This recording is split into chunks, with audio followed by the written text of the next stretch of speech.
With the upcoming release for Starter Deck 14 in English, I thought it'd be a good opportunity to give you guys my current deck list for OP8 and ST14 and all the way to ST18 that I'm using. So let's get started. Hey guys, welcome back to another episode. My name is Mobby. I really like this Luffy leader. This is the first one in the whole TCG that actually gives characters plus cost and has benefits for having high cost characters. This is a direct counter to other black decks and a couple of other cards in green or blue that actually has to deal with having characters of a certain cost for their removal. So I'm going to go ahead and give you my updated deck list. There's a link in the description if you want to see. We're going to be talking about the good, the bad, the utility, the attackers, the blockers, the 2Ks, and of course the events. So let's get started.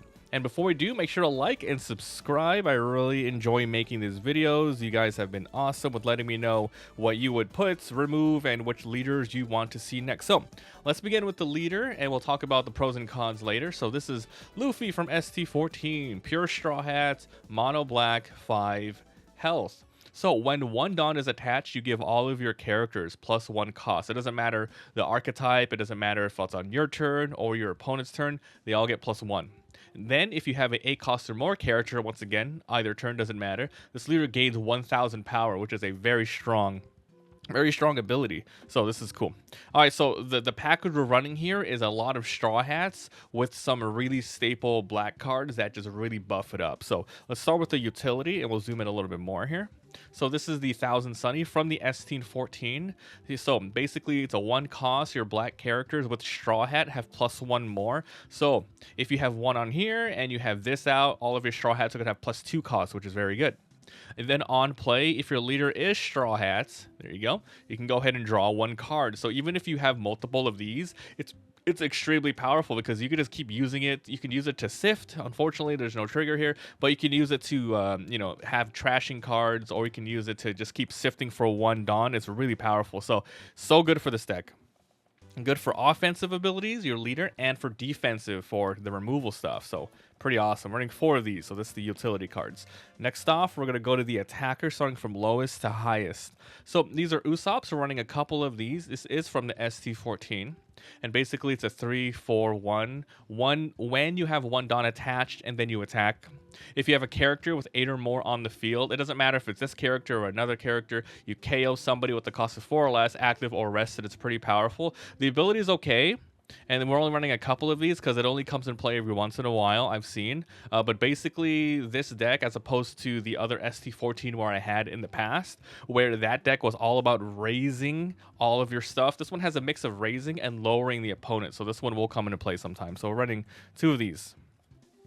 Next off is a very, very powerful card that came out in ST19 that we're including into this deck. This is Hina from Navy, 4/6/0. When 1 Dawn is attached on your opponent's turn, this character costs 4. So unfortunately, it doesn't help you on your turn to give you the extra 1000. However, on your opponent's turn, this is very sticky, being 8 normally. And if you already have 1 Dawn on him, Hina's going to go up to 9 on the opponent's turn and give you the plus 1000 if she's the only character that you need to actually be the 8 cost. Then the other ability is activate once per turn.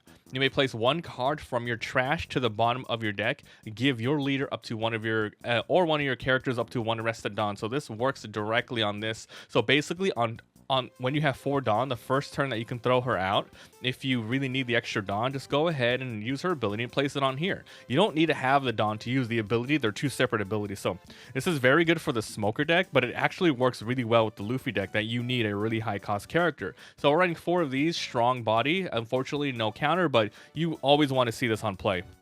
Because anytime on your opponent's turn that you can get your leader up to 6000, it's just really nice. It helps with a lot of free hits from the opponent's leader. So this is a very, very gigantic upgrade for this deck.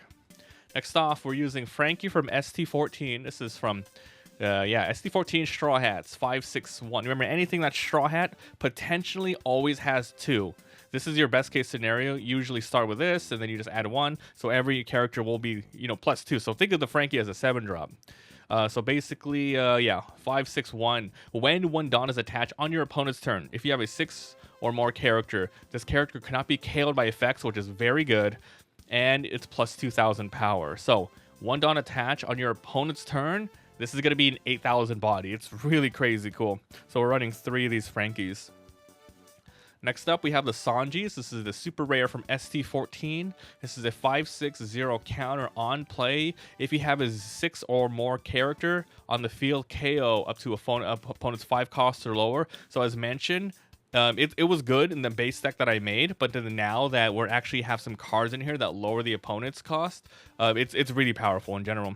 So just so you guys know, as long as Sanji, like if you have this on the field already, he will be a 6 when he comes on play. So this comes into play.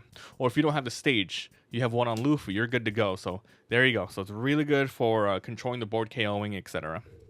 Next up, we have these vanilla Zoros. So this is from ST14 as well. 6/8/1, big body, good counter, and it's just here. The reason why we're running this vanilla in here, it doesn't really do much on its own. I wouldn't really recommend you run too many vanillas that literally don't do anything mid to late game. But essentially, this character, once again, if you have your best case scenario, which is 1 Dawn on Luffy, and then 1,000 Sunny out, if you play this, he will fulfill the role of an 8+ character, an 8 cost to give your character stuff. So even if you don't play this for no reason, you know, if you don't, he's just there as a quick way to get you up with a nice body. So there you go. Wow, that sounded weird. Okay, so we're running 3 of these. Now it's, yeah, Gecko Moria's staples. In any deck, any black deck, it's really nice. Hopefully it gets banned soon or restricted. We'll see. I'm going to make a future video talking about whether or not, you know, the different types of changes we can see with Gecko Moria. But anyway, 7 Warlords, Thriller Barks, yeah. From OP06, 8/9/0. On play, choose up to a 4 and a 2 character, bring 1 back up and 1 rested. I will talk later after everything is shown which of the best like sort of combos that you have with this. So we're running 3 of these, and right out the gate, it is an 8 cost, so it'll just work with this. I mean, if it was a 7 cost, because you need to add 1 Dawn on him anyway. But yeah, he fulfills the role to have a nice 8 cost character. Running 3 of these. So you also might have noticed why we're running 2 of stuff, 3 of stuff. This is like a lot of testing out, and obviously there's a lot of 0 counters here, so we don't want too much dead cards in our hand. But yeah, here's another really good card from OP08 that I think really works with this deck. This is Kaido. Animal Kingdom Pirates. This is a 9/9/0. Activate main once per turn. You can discard 1 card from your hand, which is really good with the when you have a lot of dead cards in here, like extra Morias. Maybe you don't even want to use these Zoros, the Sanjis, of course, the Hinas. Okay, so if this character was played this turn, so you can only use it once, you place up to one of your character's 7 costs or lowers in the trash. Then they trash 1 from their hand. A really nice card. Now, you don't have to run these as a alternative. I would recommend maybe running the Jacks from OP08 as well that give Jack a +4 on his turn to the cost to make him 12 and more sticky on the board. And then every turn you can sift stuff. But yeah, that's another alternative. But I've decided to have just another gigantic big body to attack in the end to removal. So I recommend you either use these Kaidos or you remove these or you put the Jacks in, because you don't want to have too many late game cards. Like the Gecko Morias are just way too good value, so I would use these or the Jacks. So those are the attackers. Next up, we have the blockers. So we have some Rosinantes. This is a weird tech choice, but as mentioned, Gecko Moria has some good targets, and this is one of them to bring in later, and I'll explain like the different sorts of things you can do. But yeah, this is a 2/2/1 innate blocker. That's it. Doesn't really do anything. There you go. Next up, this is a staple for the deck. This is a super rare from ST14. This is Nami Straw Hat. So 3/2/1 as an innate blocker. Then on play, if you have a character that costs 8 or more and you have 6 or fewer cards, you draw 1. So you play this, and then you're gonna have, you know, assuming you have the 8 costs, boom, you draw a card, you have a blocker on the field, and she's gonna be a 3 to maybe 4, maybe even a 5. So she might be a little bit harder to remove than normal for low cost blockers. Okay, next up we have some Sabos. This is from OP04. This is just a nice staple like card in your black decks if you don't have much to put in. Just really good defensive wise. So this is a 5/6/1 in a blocker. On play, your characters cannot be KO'd by effects until the start of your next turn. So even though a lot of your stuff are quote unquote sticky because they're going to be higher cost, they can still be KO'd in one way or another. However, I really like this ability for this deck, which is draw 2, trash 2. As said before, you have a ton of dead cards in your hand.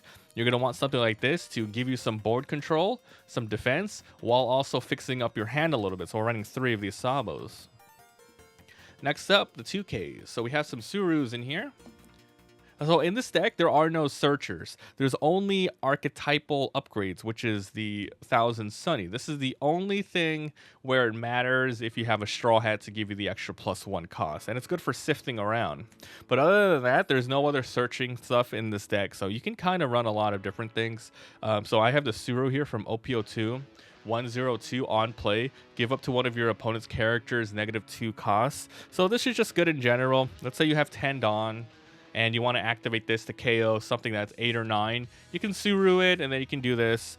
Same thing with Sanji. It works really well with the Sanji card, because essentially you would only need maybe 6 Dawn to KO a 7-drop. You lower the cost, and then you do that, so it's pretty good. So yeah, Suru is just a very, very solid pick, so we're running 4 of these characters.